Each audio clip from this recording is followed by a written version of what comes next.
بسم اللہ الرحمن الرحیم۔ ابراہیم علیہ السلام کا یقین دیکھیے، لوگ آگ اس قدر جلا رہے ہیں، اور خواہش اور تمنا کیا ہے ان لوگوں کی؟ قالوا حرقوا وانصروا آلہتکم، ایک علاج ہے کہ اس کو جلا دو۔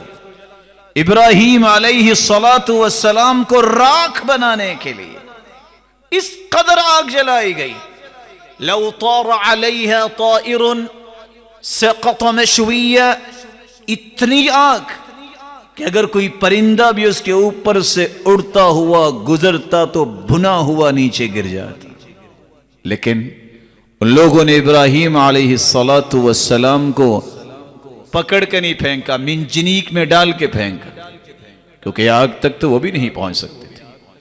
اللہ ذوالجلال پہ یقین کرنے والے پیغمبر کی زبان پہ ایک ہی کلمہ تھا، رسول اللہ صلی اللہ علیہ وآلہ وسلم کس قدر خوبصورتی سے بیان کرتے ہیں۔ کان آخر قول ابراہیم حین القی فی النار حسبی اللہ ونعم الوکیل، جب انہیں پھینکا جا رہا تھا، یقین کی کیفیت دیکھیے، ابراہیم علیہ السلام کی زبان پہ آخری کلمہ یہ تھا جب انہیں پھینکا جا رہا تھا، حسبی اللہ ونعم الوکیل، مجھے میرا رب ہی کافی ہے اور وہ بہترین کارساز ہے۔ ادھر یہ کلمہ ادا ہوا، ادھر اللہ ذوالجلال کا قرآن ہمیں ایک سبق دے رہا ہے۔ قلنا یا نار کونی بردا وسلاما علی ابراہیم۔ اللہ تعالیٰ نے حکم دیا آگ کو، آگ تو اللہ کی مخلوق ہے، میرے بندے کو جلانا نہیں ہے۔ ہاتھ بھی بندھے ہوئے ہیں، پاؤں بھی بندھے ہوئے ہیں، ابراہیم علیہ السلام کا باپ بھی دیکھ رہا ہے۔ جو ہی ان کو پھینکا وہ بیٹھ گئے، آگ ختم ہو گئی سوائے ان رسیوں کے جو بندھی ہوئی تھی۔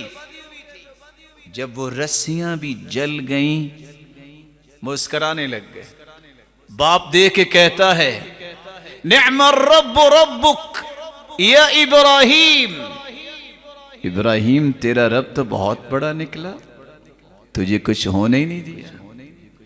ابراہیم علیہ السلام کا یقین تھا میرا رب مجھے کافی ہے اور بہترین کارساز ہے۔